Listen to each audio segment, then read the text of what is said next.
이 수요일 이 시간에 조금 오랜만에 서는 것 같은, 실제 오랜만에 섭니다. 오랜만에 서는데 이 첫 주부터 그래도 한 세 번째 시간까지는 빨리 나가다가 한번 뛰어서 네 번째 순서하고 다섯 번째는 상당히 한 달 만에 뵙는 것 같습니다. 제가 기획하기는 일곱 번째 시간까지 총 7주 정도를 계획을 잡고 있는데, 오늘은 다섯 번째 시간으로서 그리스도인들과 기독교와 물질주의, 기독교와 우리 물질주의와 경제 정의에 대해서 좀 얘기를 나눠보고자 합니다. 역사 속의 그리스도인, 우리도 역사 속에 살고 있죠. 이 그리스도인들은 역사를 벗어나서 사는 게 아닙니다. 역사 속에 살고 있다는 뜻은 뭐냐면 그 시대 속에서 살고 있다라는 것입니다. 우리는 시간과 공간을 떠나서 살고 있지 않습니다. 다만 우리가 마음에 품은 하나님께서 주신 신앙은 시간과 공간을 초월하시는 하나님을 우리가 바라보고 믿는 마음으로 살아가고 있지만, 우리들도 여전히 이 시대라는 시간, 그리고 대한민국, 더 나아가서는 아시아, 더 나아가서는 이 지구라는, 또 더 크게는 우주의 한 일부로서 그 어떤 공간 안에 살아가고 있는 것입니다. 그래서 이 시간과 공간을 우리는 떠나 있지 않기 때문에 이 시간에 대한 인식, 즉 시대에 대한 인식, 그리고 현실, 세계, 우리가 살고 있는 이 대한민국이라는 이 땅에 대한 인식, 이것을 바르게 이해하고 그 시간과 공간 속에서 어떻게 살아갈 것인가를 마음에 품는 것은 그리스도인에게 매우 중요합니다. 1세기의 그리스도인과 서기 한 1000년 시대를 살아갔던 그리스도인, 중세시대요. 그리고 한 1500년대, 600년대 종교개혁 시대의 그리스도인들, 오늘날 2000년대를 살아가는 그리스도인들이 그 역할이 똑같은 건 아니지 않습니까? 다르다는 말이죠. 1세기, 이제 예수 그리스도께서 십자가 순환당하시고 부활 승천하신 이후에 예루살렘 성령 강림 사건으로 예루살렘 초대교회 공동체가 막 태동하게 되었을 때, 여러분 그때 그리스도인들의 역할과, 그때 당시에는 로마 제국 치하인데 로마 제국 치하에서 예수님을 믿는 게 자유롭지가 않은 그 시대에 핍박과 소름, 여러 가지 죽음의 위협, 이런 가운데서 살아가던 때에 그리스도인들, 성경이 제대로 아직 정리가 안 되어 가지고, 또 교리가 아직 확립이 안 되어서 여러 가지 혼란스러움이 있던 그런 시대에 그리스도인으로서 신앙을 가지고 살아간다라고 말하는 게 오늘날과 똑같겠습니까? 다르다라는 거죠. 그리고 이제 중세 시대의 그리스도인과 오늘날 우리 그리스도인들과 똑같지 않다라는 거죠. 시대마다 다른 것입니다.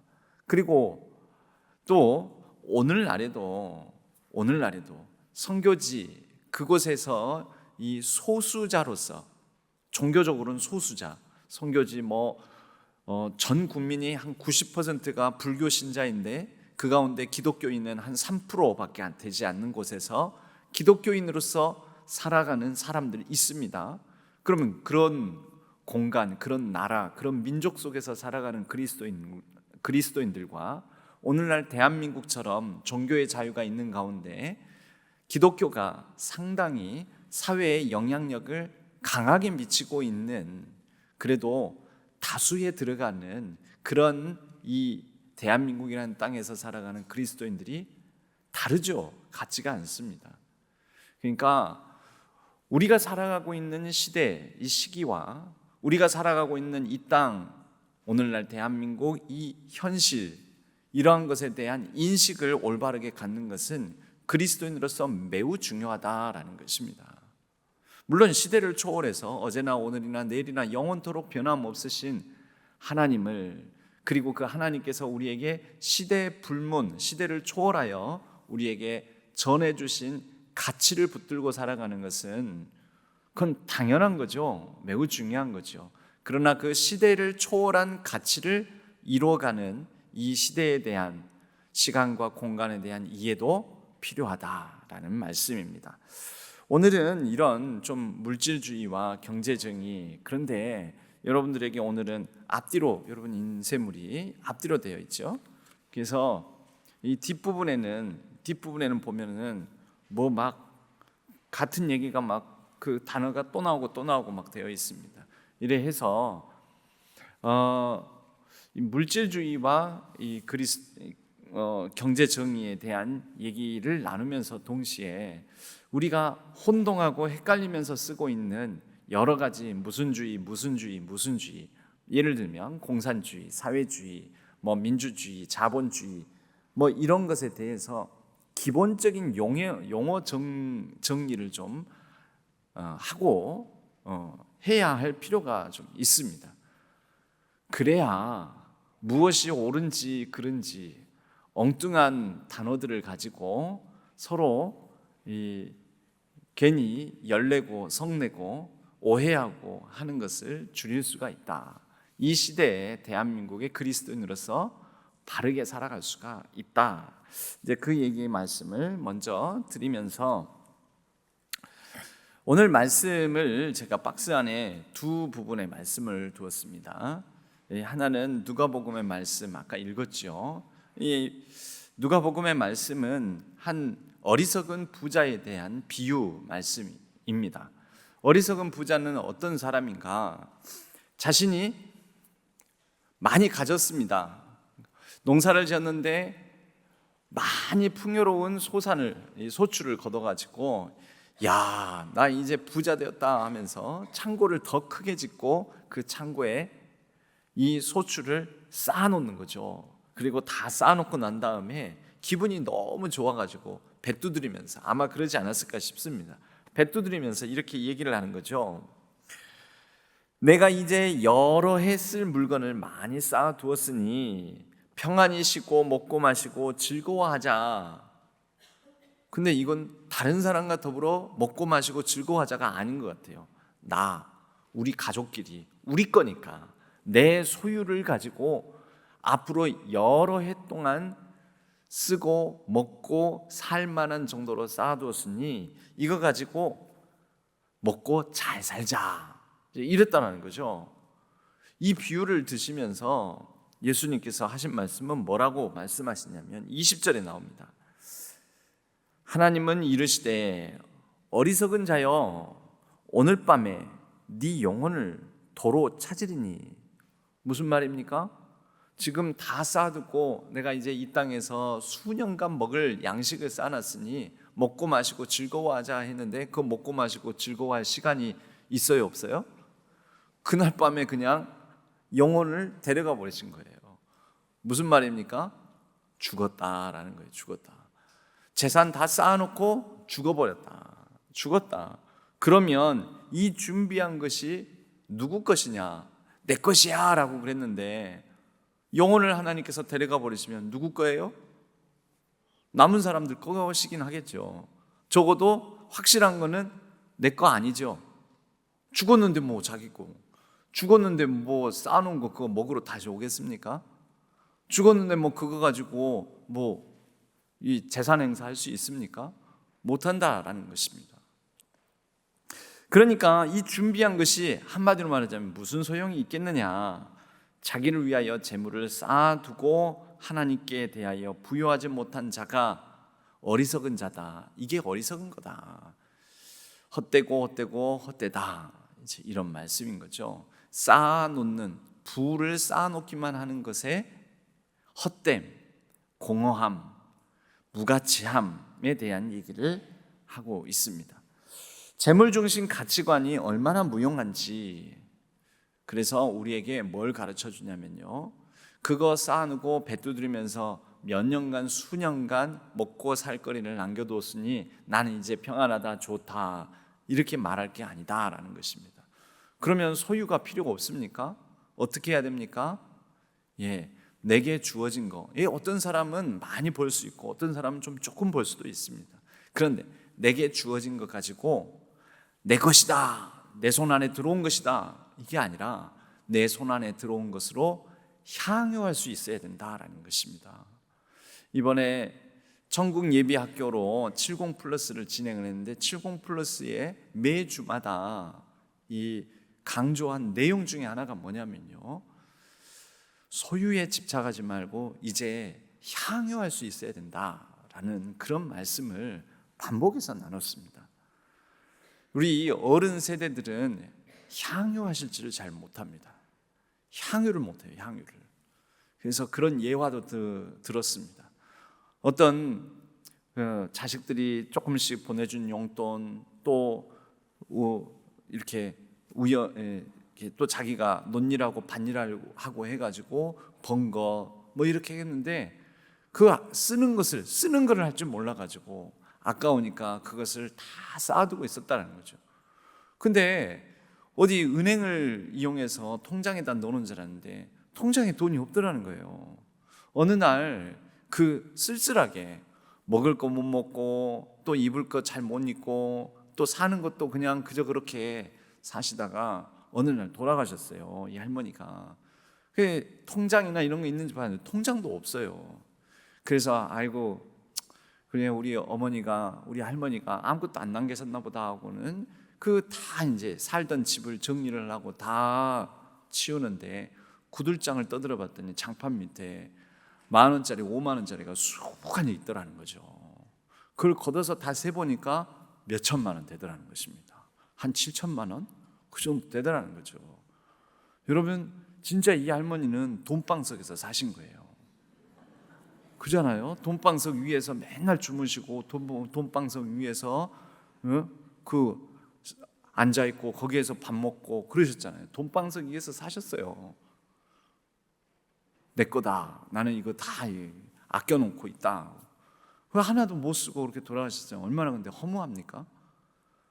제대로 뭐 하나 사 먹지도 못하고 뭐 하나 제대로 입지도 못하고 몇 천만 원이라는 되는 돈을 그 장판 안쪽에다가 다 깔아놓고 무슨 의미가 있느냐? 여러분, 소유가 중요한 게 아니라 향유가 중요합니다. 향유. 향유하려고 해도 돈이 필요하죠. 그래요, 돈 필요해요. 돈 필요가 없다고 안 해요. 없으면 없는 대로, 있으면 있는 대로, 있는 거 가지고 없는 거 가지고, 없는 것 가운데서도 향유할 수 있는 게 있고, 있으면 있는 대로 향유할 수 있는 게 있고, 향유할 줄 알아야 되는데 향유할 줄 못하는 삶. 이 향유는 이 어떤 그 특성을 가지냐면요, 나 혼자만 돈 쓰면서 나 혼자만 즐거워한다. 여러분, 생각보다 그거 재미가 없습니다. 혼자서 돈 쓰면 즐거울 줄 알죠? 여러분, 혼자서 돈 쓰는 것도요, 누군가한테 뽐내야지 재미가 있어요. 안 그렇습니까? 근데 이왕 뽐내려거든 어떻게 하면서 뽐내면 좋냐면, 나한테 돈이 있으니까 내가 어디 가면 뭐 맛있는 거 있는데 나랑 같이, 내가 돈 낼 테니까 나랑 같이 먹자고. 그게 향유예요. 그게 향유. 아니, 나는 돈이 있는데 어디 같이 놀러 가자고, 내가 비용을 대겠다고. 그게 향유예요. 근데 혼자서 놀러 가고 혼자 가서 먹고 혼자 가서 옷 사입고 재밌을까요? 생각보다 재미가 없어요. 그거 한번 생각해 보세요. 집에 가서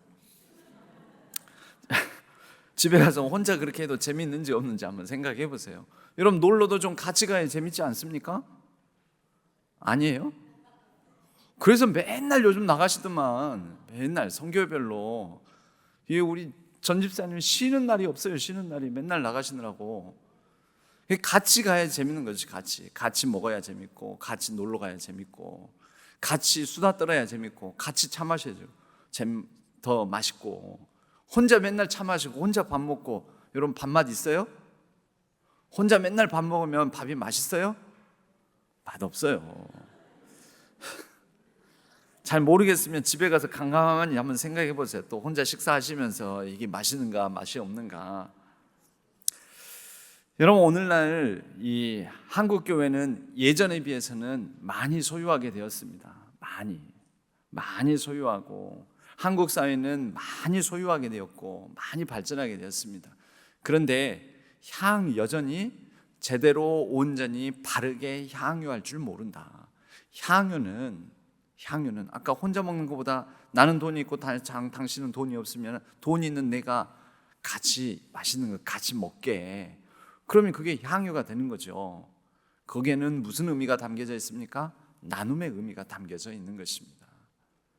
여러분, 그럴 때 재미가 있고 또 가치가 발생을 하고, 여러분 돈을 가지고 있다고 해서 가치가 발생한 거 아니에요. 장판 안에 들어있는 7천만 원은 아무 가치가 없어요. 오히려 그게 밑에서 온도로 올라오는 온도 차단을 해가지고 방도 덜 뜨거워져요. 그것 때문에, 돈 때문에 아무 가치가 없어요. 그런데 언제 가치가 생기겠습니까? 그거를 향유하면서 쓸 때 가치가 생기는 거죠. 누군가 더불어서 먹고, 그럴 때 즐거움이라는 가치가 나에게도 생기고 상대방에게도 맛있고 멋있고 즐겁고 재밌고 하는 가치가 생기는 거죠. 여러분, 쓸 때, 잘 바르게 쓸 때 가치가 더 극대화되는 것입니다. 더 풍성하고 극대화되는 거죠. 우리는 많이 가지는 것이 성공이다, 그렇게 많이 생각하죠. 상식적으로 많이 갖는 것이, 많이 가지는 것이 성공이다. 그렇지 않아요. 많이 가지는 게 성공이 아닙니다. 많이 누군가와 향유할 수 있는 게 성공인 것입니다. 많이 가졌는데 누군가와 함께 더불어서 눈곱만큼도 쓸지 못한다. 그걸 누가 성공이라고 합니까? 그걸 누가 부러워합니까? 집에 가서 또 생각해 보세요. 답을 안 하시는 거 보니까 부러우신가 본데, 가만히 곰곰이 생각해 보세요. 많이 가지고 있는데 한 푼도 쓸 줄을 모르고, 한 푼도 자기 위해서도 쓸지도 모르고 남을 위해서도 쓸지도 모르고, 여러분, 그게 성공입니까? 불쌍한 거지. 그 불쌍한 거잖아요. 많이 가지는 것이 성공이다라는 이 시대 속에서 우리는 신앙적으로, 여러분, 기독교 신앙이 많이 가지는 것을 추구하는 게 기독교 신앙이 아닙니다. 그런데 워낙 못 살던 시대에 60년대, 70년대에 그때 신앙생활 하기 시작했거나 그때 열심히 신앙생활하고 70년대, 80년대 거치면서 열심히 살아보자. 그래, 어저께 제 친구가, 이 친구는 교회를 안 다녀요. 기독교 신앙이 고등학교 때부터 없어요. 고등학교 동창이에요. 고등학교 기숙사 생활을 했으니까 우리는 볼 거 못 볼 거 서로 다 본 사이들이에요. 그래도 그러니까 서로 자주 연락은 안 하더라도 그 어떤 뭔가 그 애틋함이 있어요. 서로 24시간을 3년 동안 그 한 지붕 아래서 살지 않았습니까? 근데 이 친구가 지금 한의사예요, 한의사. 그 이 친구가 뜬금없이 전화를 했어요. 그러더니 전화를 하더니 나보고, 야, 내가 물어보고 싶은 게 있어서 전화했다. 그러면서 저 물어보는 거예요. 뭔데? 야, 내가 오늘 갑자기 진료를 보다가 또 갑자기 시간이 비어가지고 가만히 생각해 보니까, 교회에서는, 기독교에서는 직업을 뭐라고 보냐? 그래요. 그 직업을 갖고 살아가는 것에 대해서 교회에서는 뭐라고 가르치냐? 또 밑도 끝도 없이 그래요. 그래서 이 친구가 왜 이런 질문을 하지? 아니, 왜 그런 질문을 하는데, 내가 오늘 가만히 생각해 보니까, 누구도 되게 열심히 살고 누구도 열심히 살고, 그러면서 열심히 사니까 대체적으로 그래도 지금까지의 한국 사회가 열심히 살면 어떻게 해요? 실력을 쌓게 되고 성공하게 되고, 더 부자가 된다면 부자가 되고, 이렇게 성공하게 되지 않습니까? 그래서 고등학교 때부터 선배 후배 우리 동기들 동창들 쭉 보니까 다 열심히 살면서 그래도 한가닥하고 잘 되는 사람, 성공한 사람들을 가만히 앉아서 생각해보고 꼽아보니까 다 교회를 열심히 다니는 사람들이라는 거예요. 그래서 교회가 그렇게 가르치나 보다. 그래서 나한테 궁금한 생각이 들어서 목사님한테 전화를 했다는 거죠. 그래서 그렇지, 우리 기독교는 하나님을 믿는 이 신앙이 머리 깎고 산에 들어가는 종교가 아니라, 우리는 이 세상 속에서 살아가면서 내게 주신 나쁜 악한 직업이 아니라면 그 내게 주신 직업을 하나님께서 나에게 주신 직업이다. 천직이다, 하나님이 주신 그런 직업이요 직분이다, 이렇게 생각을 한다. 그러므로 그것을 하나님의 부르심이라고 하는데, 하나님께서 누구는 의사로, 누구는 가정에서 자녀들 양육하고 가정주부로, 또 누구는 청소하는 일로, 누구는 또 정치인으로, 누구는 법조인으로 하나님께서 그 자리로 부르셨다. 콜링이라고 한다. 콜링. 부르심이 있고 그것을 소명이라고도 또 표현하는데, 소명을 하나님이 주신, 나를 이 자리로 부르셨다라는 소명을 가지고 그것을 내 일생의 사명으로 삼는다. 곧 하나님 주신 명령으로 생각을 한다. 그러니 믿음이 좋으면 좋을수록 자기의 직업에 대해서도 좀 더 열심히 이걸 통해서 누군가에게 의미와 가치를 남기려고 하는 게 우리 기독교 신앙이다. 기독교에서는 하나님 사랑과 사람, 이웃 사랑을 제일 중요시 여기는데, 하나님을 사랑하니까 하나님께서 부르신 자리를 귀하게 여기고, 내가 가진 직업을 통해서 이웃을 어떻게 사랑할까, 그래서 열심히 살고 그 직업에 충실한다. 그러냐고. 역시 어쩐지 그런 것 같다고 막 그러더라고요.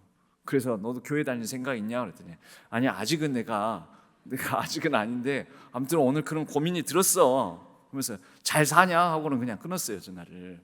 그래서 별 싱거운 친구가 있다 싶은데, 여러분 궁금할 수 있는 거죠. 한국 사회에서 기독교인이 60년대, 70년대, 80년대를 살아가면서 이 기독교인들이 가진 근면함이 있었습니다. 기본적으로 하나님께서 이 어려운 가운데서도 나보고 열심히 살라고 하신다. 새벽 기도회 하고 일하러 나가고 누구보다도 열심히 살고, 그러니까 어떻게 했습니까? 많이 갖고 많이 이루고 높아지기도 하고, 그래서 다 흔히 말해서 성공들을 많이 했습니다. 성공들을. 근데 잘 살아오셨는데 놓친 게 있어요. 뭘 놓쳤을까요? 아까도 말씀드렸지만 많이 이루어가면서 많이 갖게 되는 것까지는 했는데, 이걸 가지고 많이 나누고 향유하는 기쁨까지는, 거기는 조금 부족하다라는 것입니다. 우리나라의 경제 성장의 원동력이 한국 기독교가 분명 영향 끼친 면이 있습니다. 아까도 말씀드린 그런 이유들 때문입니다. 그런데 그 폭발적인 한국 경제의 성장, 그런데 그 이면에 뭐가 있습니까? 양극화. 양극화가 뭐죠? 잘 사는 사람은 더 잘 살게 되고, 못 사는 사람들은 그 못 사는 가난의 굴레를 벗어나니까 점점 더 힘들어지게 되고, 양극화죠. 극과 극으로 나눠지게 되는 거죠.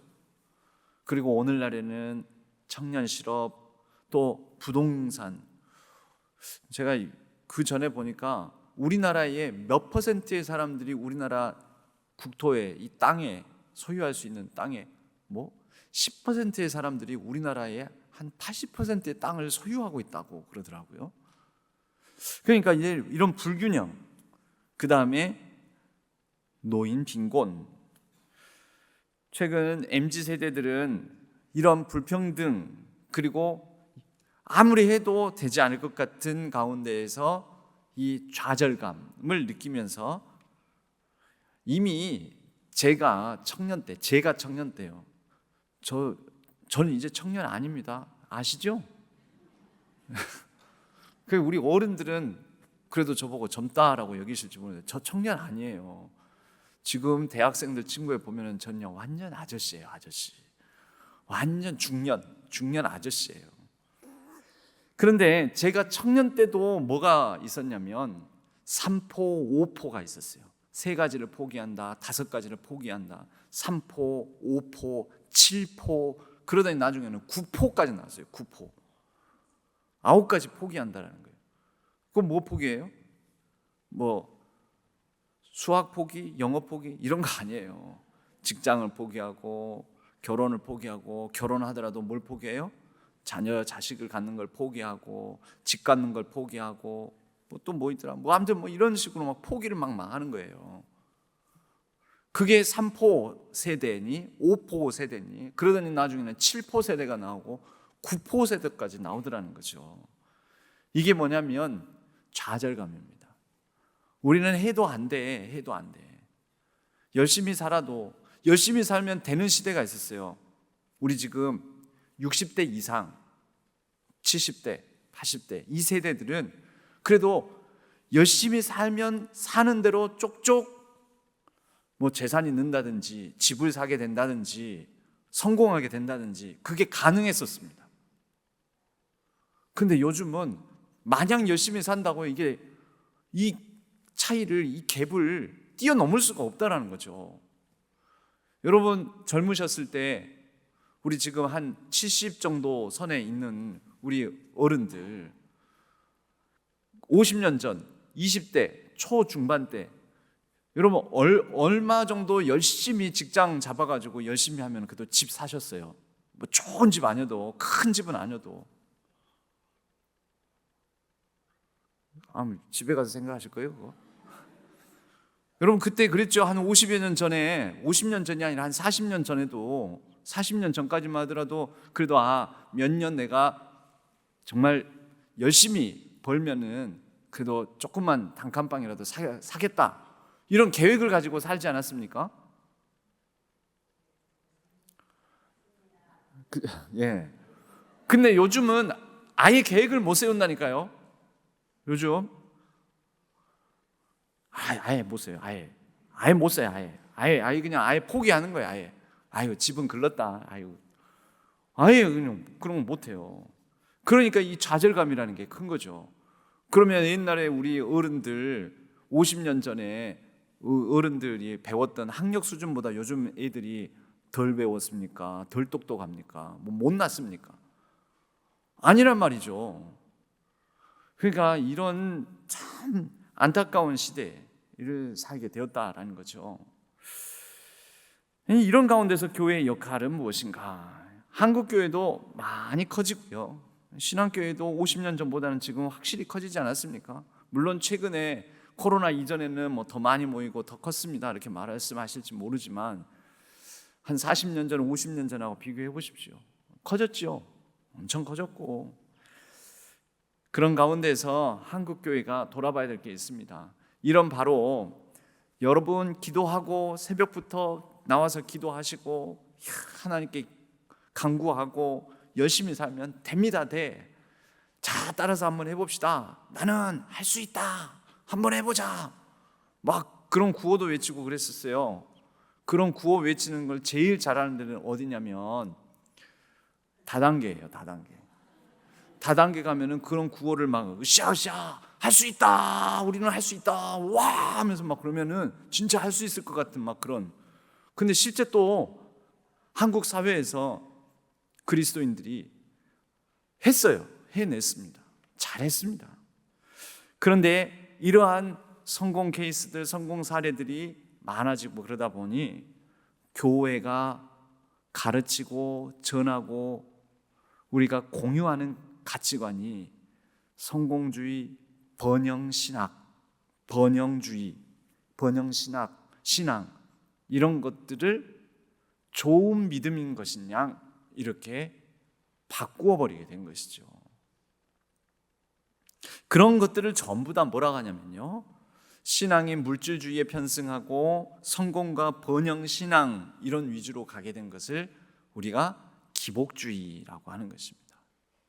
교회 다니면 복받아, 예수 믿으면 성공해, 예수님 잘 믿었더니 거봐 요번에 아파트도 당첨됐잖아, 거봐 그랬더니 잘 살게 되었잖아, 부자 됐잖아, 이런 얘기들이 우리에게는 흔하게 말을 하고 흔하게 듣는 얘기가 돼버렸다는 거죠, 교회 안에. 그래서 사실 여러분 그건 정상은 아닙니다. 그런 얘기도 할 수 있는 거 있긴 하지만 그런 얘기들만 흔하게 들리는 곳이 교회가 되었다면 정상이 아닌 거죠.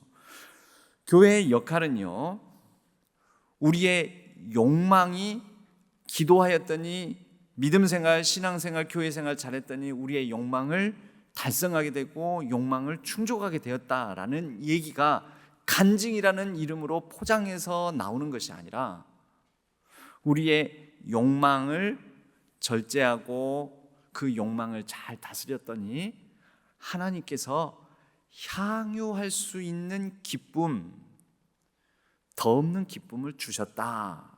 이런 얘기가 교회 안에 들려져야 하는 얘기입니다.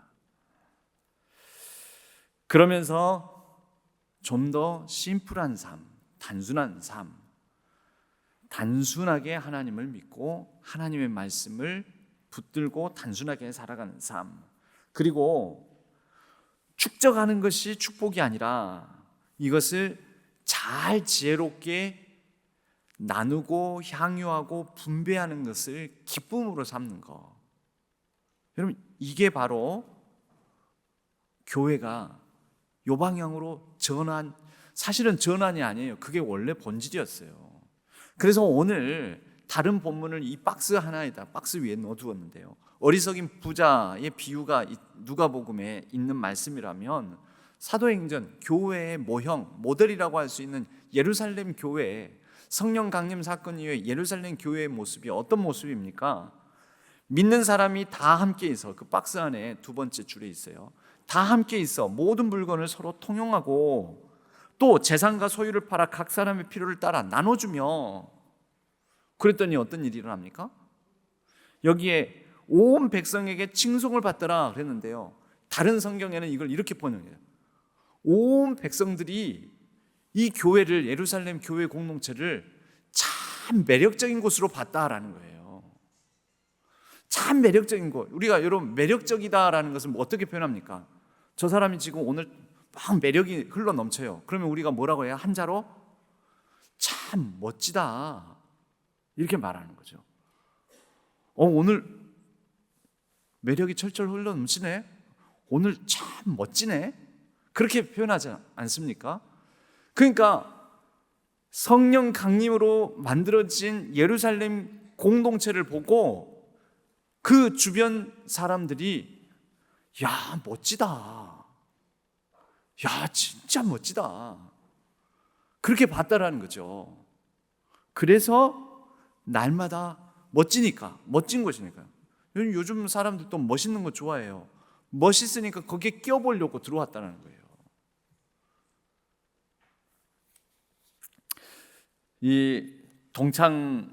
아까 동창 얘기를 했었는데요. 여러분 동창 모임에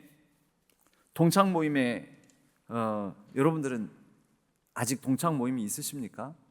있으시다면 가십니까? 안 가십니까? 왜 안 가십니까? 그런 얘기가 있어요. 동창 모임 가기 싫다. 왜 가기 싫으냐? 잘난 놈들이 너무 많아서 가기가 싫다. 잘난 척하는 놈들이 너무 많아서 가기가 싫다. 이건 무슨 말이에요?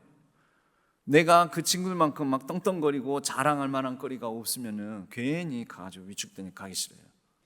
그렇죠? 노래방을 가자고 그러는데 노래방 가기 싫어요. 누가 가기 싫을까요? 노래 잘하는 사람 가기 싫을까요? 노래 못하는 사람 가기 싫을까요? 못하는 사람 가기 싫은 거예요. 못하는 사람은 끼기 싫어하는 겁니다. 여러분, 요즘 교회가 잘난 사람들, 성공한 사람들, 즉 부와 번영을 이룬 사람들, 그런 사람들의 이야기가 막 만연해 있는 곳이라면 여러분 교회가 가고 싶은 곳이겠습니까? 안 가고 싶은 곳이겠습니까? 그죠? 잘나고 똑똑하고 잘 살고 이런 사람들, 그런 사람들의 이야기가 막 충만한 곳이라면 안 가고 싶죠. 가봤자 눌리니까, 가봤자 뭔가 박탈감 느껴지니까, 좌절감 느껴지니까. 그래서 여러분, 교회가 이게 바뀌어야 돼요. 체질이 바뀌어야 돼요. 우리의 나누는 이야기도 바뀌어야 되고, 우리의 의식도 바뀌어야 되고, 정의의 구조화, 지금 큰 동그라미 이쪽 왼쪽으로 삐져나온 큰 동그라미의 두 번째 끝부분을 하고 있습니다. 불공정한 시스템이 사회에 구축되어 있는 부분들이 있어요. 거기에 침묵하지 말고 경제적인 약자, 연약한 사람 편. 사도행전에 나오는 예루살렘 공동체는 재산과 소유를 팔아 각 사람의 필요를 따라서 나누는, 그 필요 있는 사람들, 그들과 함께 있고 그들의 편에 섰고 그들을 심정적으로라도 또 실제 물질적으로라도 이런 돕는 편에 섰다라는 것입니다. 여러분, 오늘날 대한민국 사회에서 교회가, 한국 교회가 바로 이 편에 서고 있는가? 우리 한 개개인이 아니라 이제 우리 개개인들이 모여서 공동체를 이루지 않았습니까? 그게 교회죠. 그리고 교회들이 모이면 뭐가 돼요? 노회, 총회, 즉 한국 교회를 이루는 거죠. 여러분, 한국 교회는 약자들 편입니까? 경제적 약자들 편입니까? 가난한 사람들 편입니까? 힘없는 사람 편입니까? 오늘날 누구 편이 되어가고 있습니까? 여러분들 생각에는 그냥 특정 교회에 이렇게 딱딱 집어서 얘기하지 말고 그냥 한국 교회는 한국 사회에서 가난하고 연약하고 힘이 없는 사람들 편이다 라는 그런 이미지가 여러분들 마음속에서부터 듭니까? 안 듭니까? 아니, 그건 집에 가서 생각해 보셔도 돼요. 여기서 꼭 얘기 안 하셔도 돼요. 어떠세요? 그게 현재 우리의 자화상인 거예요. 그게 우리 현재 자화상. 그리고 자꾸 그런 얘기를 하게 되면 여러분, 가난하고 연약하고 사회에 힘이 없고 사회에 억눌리고 사회에서 재난을 당하고 사회에서 피해를 당하고 또 여러 가지 밀려나고 이런 사람들, 그런 사람들 차별하지 말고 그런 사람들 돕고 그런 사람들 편에 서야 됩니다. 그러면은 심지어 교회 다니는 사람도 뭐라고 하냐면, 고를 때 뭐라고 하냐면, 뭐야 저 사람 좀 좌익 빨갱이 아니야? 저 사람 좀 불온한 사람 아니야? 막 이렇게 얘기를 한다는 거예요. 생각을 한다는 거예요. 그리고 심지어 그런 사람들을 위해서 법을 제정하고 그런 사람들을 위해서 제도를 갖추고 그런 사람들을 위한 사회를 만들어가자라고 하면은 그것이 공산주의지, 그것이 사회주의 공산주의지, 그러면서 막 공격을 한다는 거죠. 그러면서 막 반대하고, 아니 심지어 막 태극기 들고 나와가지고 시위하고 그런다는 것입니다. 여러분, 한국 교회가 지금 심지어 우리끼리 하는 얘기가 아니라 사회에 있는 사람들을 보기에도 그런 이미지로 한국 교회에 대한 이미지가 굳어져 가고 있습니다. 이거 잘못된 건 아닙니까? 여러분, 그래서 오늘 조금 공부 좀 하셔야 되겠어요. 그 뒤에 뒷페이지에 요거는, 요 앞페이지는 여러분들 그래도 자주 들었던 얘기니까 그냥 슬렁슬렁 보시더라도 요 뒷페이지는 여러분들 뉴스 듣다가 한 번씩 이 용어들을 한번 이렇게 점검해서 집에 갖고 가셔서 보세요. 왜냐하면 요즘은 뉴스를 듣더라도 용어를 이해를 해야지 뉴스가 이해가 될 거 아닙니까? 자, 여러분, 어떤 사람들은 민주주의의 반대가 공산주의인 줄 알아요. 여러분, 공산주의의 반대가 민주주의예요? 그럼 뭐예요? 자본주의요? 이거 배우신 분이네. 여러분, 공산주의의 반대는 자본주의예요. 자본주의. 민주주의의 반대는 그럼 뭘까요? 민주주의의 반대는 뭐예요? 전체주의 내지는 독재주의예요. 전체주의 또는 독재주의. 자, 거기에서 첫 번째부터 보면요, 오늘날 우리가 흔히 쓰는 정치 경제적 체제에 관한 얘기들이거든요. 공산주의는 뭐냐? 공산주의는 모든 생산수단, 생산시설, 설비, 우리 눈에 보이는 가장 단순한 것은요, 예전에는 생산수단이 뭐였냐면 땅이에요. 땅이 내 거 네 거 없어요. 이건 다 공동 소유예요. 땅이 내 땅, 네 땅 없어요. 공동 소유. 공장이 있어요. 공장 누구 거예요? 공동 소유. 그러면 땅에서 나오는 것은 내 땅에서 내가 일해서 거둔 것은 내 거잖아요. 근데 공산주의에서는 내 땅, 네 땅이 없기 때문에 땅에서 나온 수확물도 누구 거예요? 우리 모두의 것. 공장에서 생산돼서 나온 제품도 누구의 것? 우리 모두의 것. 그게 공산주의예요. 그러니까 개념은 그래요. 공산주의의 개념은 공통의, 공동의 산, 재산이라는 거예요. 모두가 다. 그러니까 소유 재산을 인정을 하지 않아요. 소유 재산을, 개인의 사적 소유를 인정하지 않습니다. 그리고 너나 내나 우리는 소유의 차이가 없기 때문에 모두가 다 똑같아요. 완전 그냥 절대적 평등을 말을 하는 거죠. 근데 그렇게 되면 얼마나 좋겠어요. 근데 공산주의가 현실적으로는 공동소유, 공동생산, 공동분배가 안 되잖아요. 공동소유의 관리하는 주체가 공산당이 나온 거예요. 공산당이 공동소유의 주체가 되고 공동 이 생산을 하고 공동 분배하는 그 감시자 역할을 하게 되는 거죠. 결과적으로는 어떻게 했냐면 서로가 등급이 없어야 되는데 공산당원하고 비당원하고 계급이 생겨버렸네. 차별이. 원래 개념은요, 등급이 없는 거예요. 서로가 위아래가 없어요. 많이 갖고 적게 가진 사람 차이가 없어요.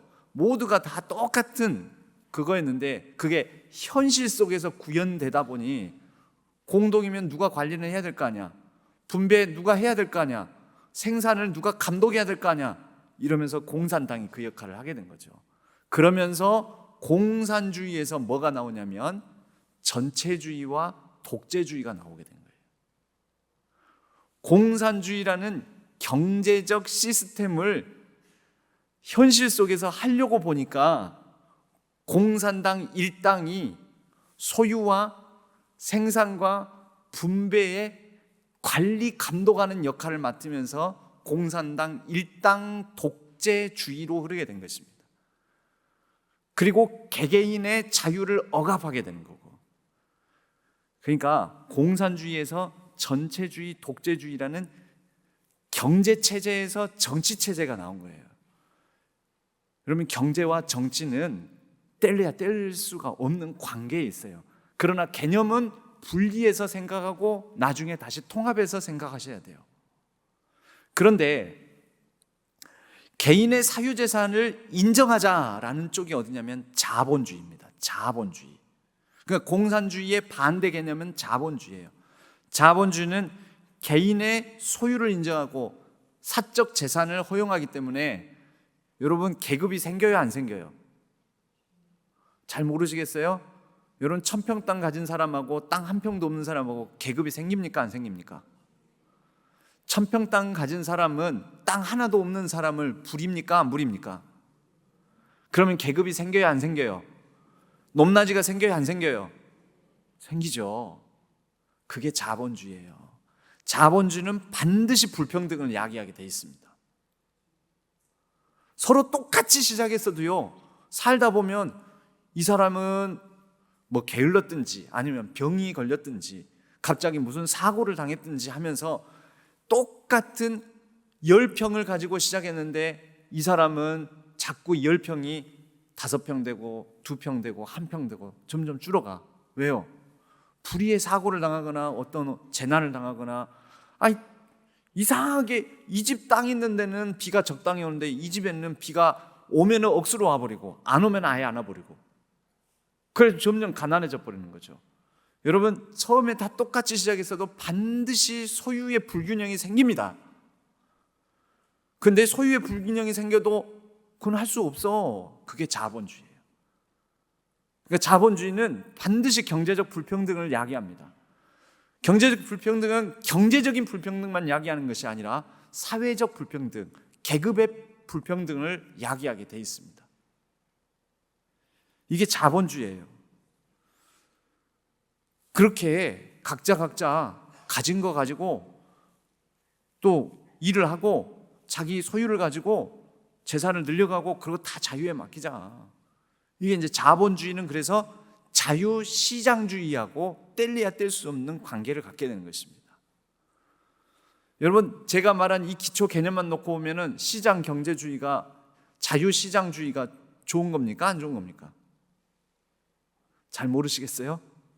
다시 말해서 반드시 자본주의는, 자유시장주의는요, 경제적 불평등이 생기고 가난한 사람은 더 가난해지고 부자인 사람은 더 부자가 돼요. 경제 불평등이 생긴다니까요. 반드시. 자, 그러면 요 자본주의, 자유시장주의는 좋은 거예요? 안 좋은 거예요? 이제 그렇게 설명 듣고 보니까 또 안 좋은 겁니까? 근데 왜 그렇게 다 자유시장주의 그럴까요? 이제 여기에서 여러분들 똑똑하게 생각하셔야 돼요. 자유시장주의를 주장하는 사람은 가난한 사람입니까? 부자인 사람입니까?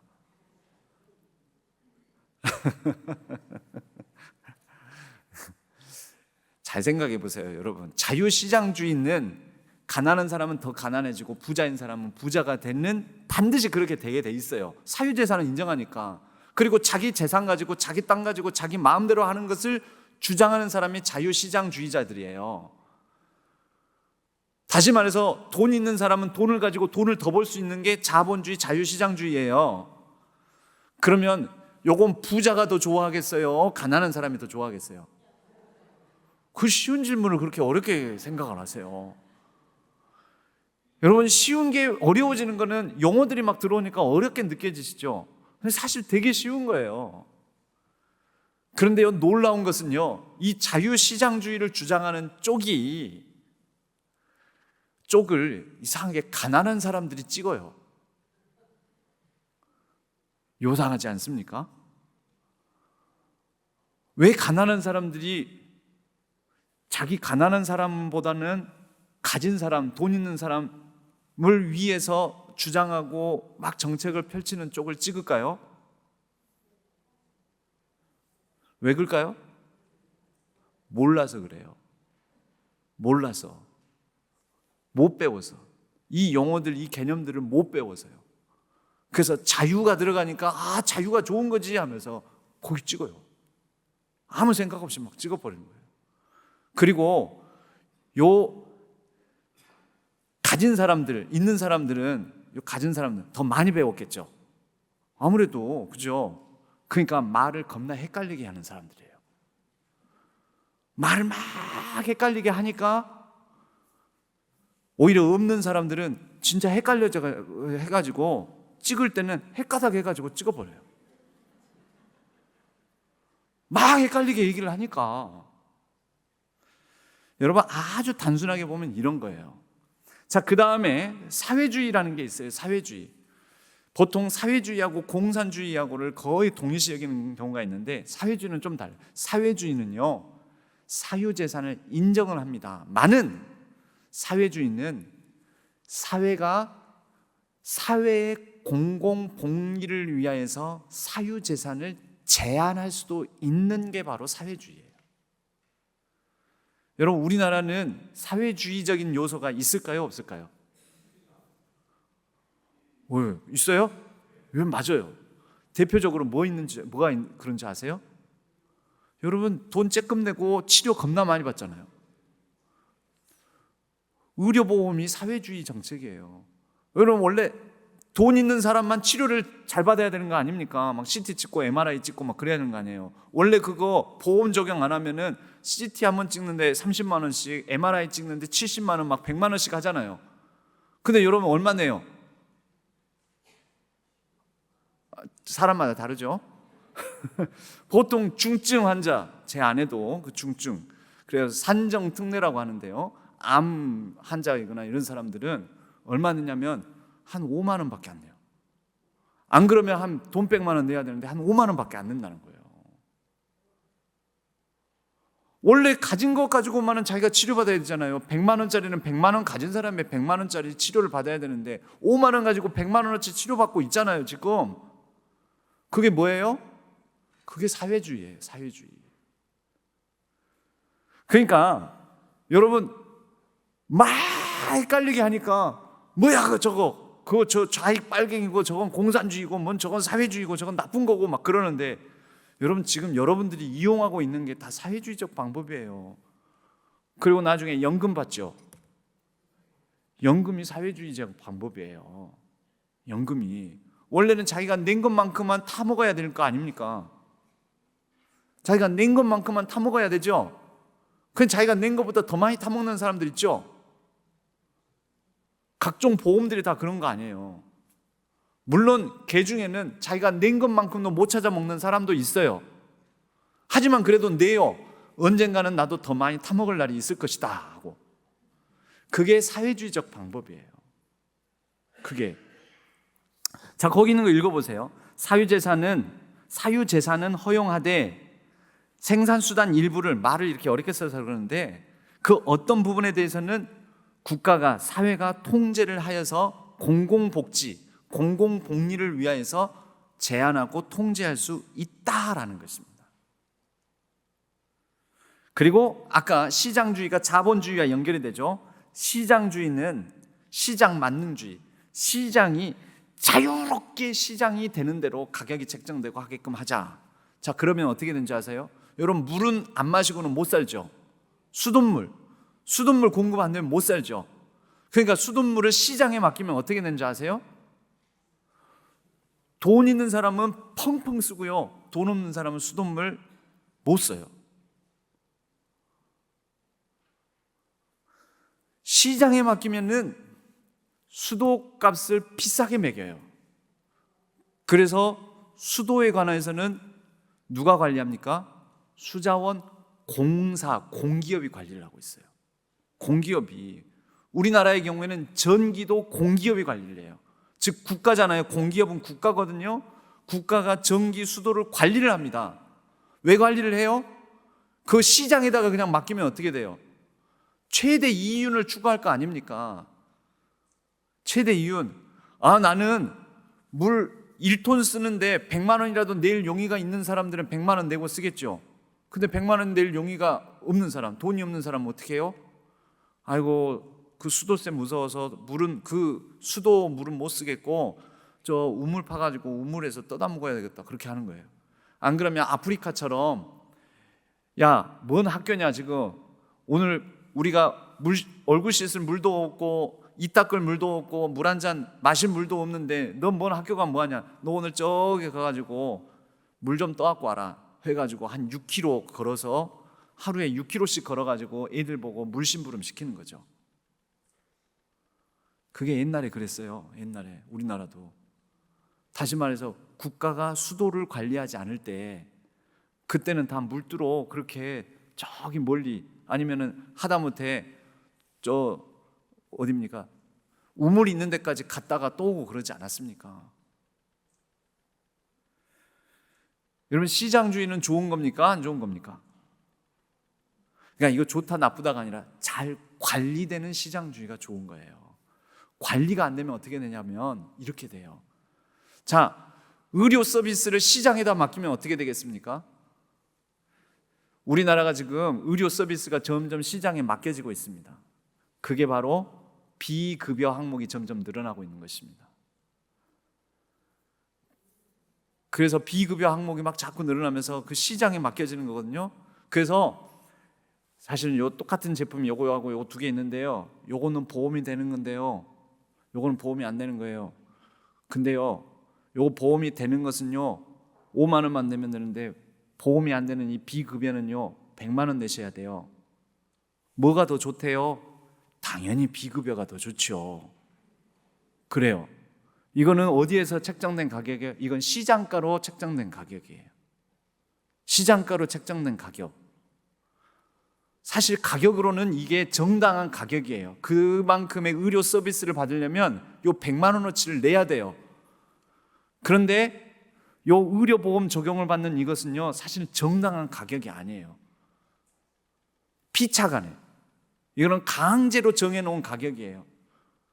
그런데 이 강제로 정해놓은 가격 때문에 가난한 사람도 그래도 최소한의 의료 서비스 혜택을 받는 거잖아요. 시장에 맡겨놓으면, 그게 시장에 맡긴다가 뭐냐면 민영화라고 합니다. 민영화. 민간이 경영하게 만든다. 국가가 만든 도로가, 광주 지역은 잘 모르겠습니다. 국가가 만든 도로가 도로공사, 공기업에서 만든 도로예요. 그런데 국가가 만들지 않고 민간 자본이 만든 도로가 있어요. 더 쌀까요? 비쌀까요? 그거 다 잘 아시네요. 그게 시장가예요. 민간이 맡아서 하는 게 시장가입니다. 근데 국가가 맡아서 하면 더 싸요. 왜 쌀까요? 그건 국가가 관리하면서 국가 돈을 집어넣는 거예요. 그게 사회주의적 방법이에요. 자, 여러분, 이러한 용어들을 익히셔야 돼요. 모르면 정치도 안 보이고 세상도 안 보이고 사회도 안 보여요. 이걸 익히셔야 돼요. 여러분, 사실 얼마나 중요합니까? 다 아신다고요? 아시는 분들은 복습으로 다시 들으시면 되고요. 모르시는 분들을 위해서 교회는 시장 자유주의가 아니에요. 교회는. 그래서 다 아는 분들 맞춰서 하는 게 아니고 조금 모르는 분들, 조금 어떤 이해가 부족한 분들을 위해서 또 얘기하고 또 얘기하고 하는 것입니다. 시간이 없으니까, 시간이 다 지나갔으니까 제일 마지막 쪽으로 갈게요. 결국 그 얘기가 계속 반복해서 나와요. 공산주의, 자본주의, 사회주의, 민주주의, 신자유주의. 신자유주의는요, 최근에, 원래 자유주의는요 망했습니다. 아까 말했죠. 자유주의는 어떻게 됩니까? 개인의 자유를 최대한 보장하자 하니까 어떻게 돼요? 돈 있는 사람, 힘 있는 사람은 돈과 힘을 바탕으로 자기 마음대로 할 수 있어요. 근데 돈이 없고 힘이 없는 사람은 자기 마음대로 할 수 있어요, 없어요? 그러니까 자유주의는 망했어요. 왜요? 공산주의가 출현하면서 망하게 됩니다. 자유주의가 왜 망해요? 돈 있는 사람, 힘 있는 사람이 돈과 힘을 가지고 자기 멋대로 살고, 없는 사람은 너무 눌려서 사니까 이 없는 사람들이 들고 일어난 게 공산주의 혁명이라고 말할 수가 있습니다. 그래서 자유주의는 폐기시켰어요. 야, 이거 아닌 것 같다. 국가가 간섭도 하고 때로는 사유재산에 제한도 가하고 자기 마음대로 할 수 있게 만들면 안 되겠다. 그래서 국가가 여기에 관여를 하기 시작했어요. 공산주의까지는 가지 않아도 사회주의적 요소들을 도입을 한 것입니다. 그런데 지금 현재 대한민국을 비롯해서 특히 IMF 이후에 현재 대한민국을 비롯해서 세계가 어떻게 가고 있는지 아십니까? 그리고 지금 트럼프라는 미국 대통령이 나타나서 지금 세계를 어디로 몰아가고 있는 줄 아십니까? 다시 자유주의로 회귀하고 있어요. 즉 미국은 아메리카 퍼스트, 미국 우선주의, 미국은 돈 있어, 우리 힘 있어, 우리 거 뺏기면 안 돼. 우리가 왜 저 분쟁 지역에 괜히 우리 무기 대주고 우리가 관여해가지고 우리 손해를 감수해야 되고, 왜 한국같이 잘 사는 나라에 왜 우리 미군을 보내가지고 우리 무기도 대주면서 왜 우리 주한미군을 통해서 우리 돈 낭비하고 그래? 우리는 그럴 필요 없어. 우리는 우리 멋대로 할 거야. 이게 자유예요. 지금 현재 미국이 주장하고 있는 자유예요. 그게 미국이 말하고 있는 자유주의입니다. 근데 예전 자유주의에 비해서 이걸 뭐라고 하냐면 신자유주의라고 하는 것입니다. 신자유주의의 특징은 두 가지입니다.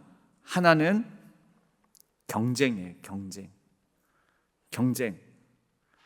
그러니까 치열한 경쟁을 통해서 잘난 사람이 1등하고 못난 사람은 경쟁에서 뒤처졌으니까 그건 실패하고 못 사는 것은 그건 네가 경쟁에서 뒤처진 거니까 그거 할 수 없는 거고. 이게 신자유주의의 특징이에요. 우리나라 보는 것 같지 않습니까?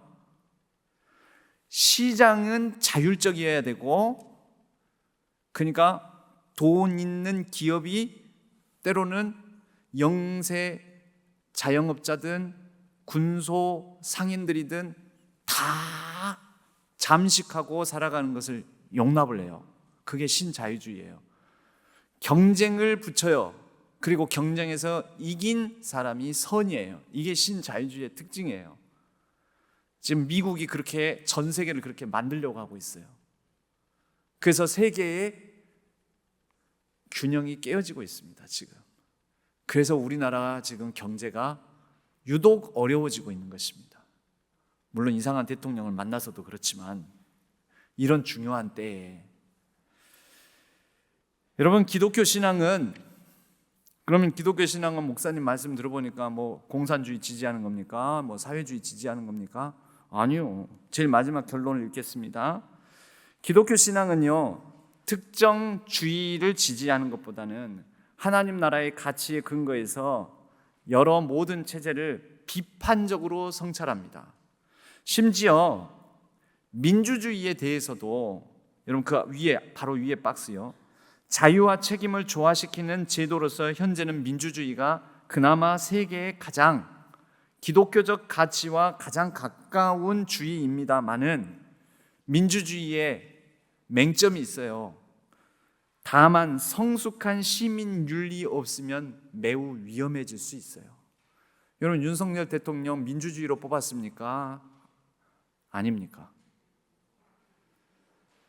성숙한 시민 의식, 성숙한 시민 윤리, 성숙한 지도자를 가려 뽑을 수 있는 레벨에 이르지 못하면 이상한 지도자들을 민주적 절차에 의해서 뽑을 수 있다라는 거예요.